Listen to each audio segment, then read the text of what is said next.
প্রকাশ্যে রাজনীতি নিষেধাজ্ঞা ভেঙে মাত্র 11 মাসে ইসলামী ছাত্র শিবির জাহাঙ্গীরনগর বিশ্ববিদ্যালয়ে ছাত্র রাজনীতিতে যে চমক দেখিয়েছে তা এখন সবার মুখে মুখে।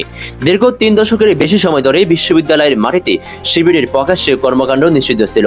1989 সালে এক হত্যাকাণ্ডের পর থেকেই এই নীরবতা, কিন্তু সময় বদলে গেছে। 2024 সালের অক্টোবরে জাহাঙ্গীরনগর বিশ্ববিদ্যালয়ে শিবির প্রকাশ্যে আসে।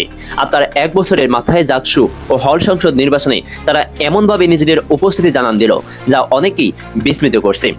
ছাত্রলীগের অনুপস্থিতিতে এবারকার নির্বাচন ছিল অন্য দলগুলোর জন্য সুযোগ।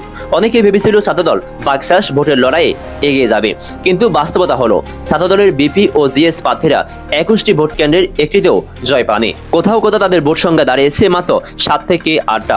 বাকশাসও কাঙ্ক্ষিত সাফল্য পায়নি। 25টি পদের মধ্যে তারা মাত্র 2টি পদে জয় হতে পেরেছে। অথচ বাকশাস গণ অভ্যুত্থানে বড় ভূমিকা রাখা সংগঠন। এর ফলে দুই দলকে রাজনৈতিক অঙ্গনে কঠিন সমালোচনার মুখে পড়তে হয়েছে। এই ব্যর্থতার পিছনে কারণ খুঁজতে গেলে দেখা যায় শিবিরের কৌশল ও উপস্থিতি ছিল আলাদা।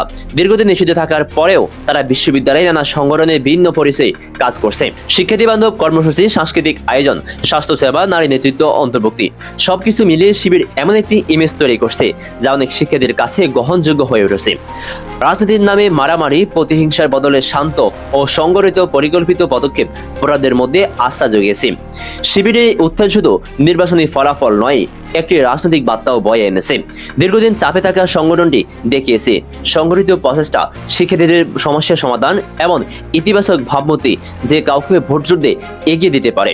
শিবিরের জাহাঙ্গীরনগর বিশ্ববিদ্যালয় শাখার সেক্রেটারি মোস্তাফিজুর রহমানও বলছেন তাদের নেতিবাচক কার্যকলাপ নেই এবং তারা শিক্ষার্থীদের জন্য কাজ করছে, ফলে শিক্ষার্থীরা অন্যদের থেকে তাদের ভিন্নতা অনুভব করছে। অন্যদিকে ছাত্রদল ও বাকশাসের পরাজয় তাদের সাংগঠনিক দুর্বলতা ও কৌশলে ঘাটতি প্রকাশ করছে।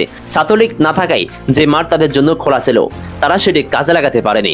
শিক্ষার্থীরা ভোট দিয়ে স্পষ্ট করে দিয়েছে শুধুমাত্র বড় দলের ত্যাগ নয়, কার্যকরী উপস্থিতি ও শিক্ষার্থী বান্ধব উদ্যোগই এখনকার প্রজন্মের কাছে সবচেয়ে গুরুত্বপূর্ণ। এই নির্বাচন দেখিয়েছে ছাত্র রাজনীতির মাঠে আগের শক্তির ভরসা করে বসে থাকলে হবে না। শিবিরের চমক প্রমাণ করছে নিষেধাজ্ঞার পরেও সংগঠিত ও লক্ষ্যভিত্তিক রাজনীতি কতটা শক্তিশালী হতে পারে। আগামী দিনে জাহাঙ্গীরনগর বিশ্ববিদ্যালয়ে রাজনীতির মানচিত্রে এই পরিবর্তন নিঃসন্দেহে বড় আলোচনার বিষয় হয়ে থাকবে।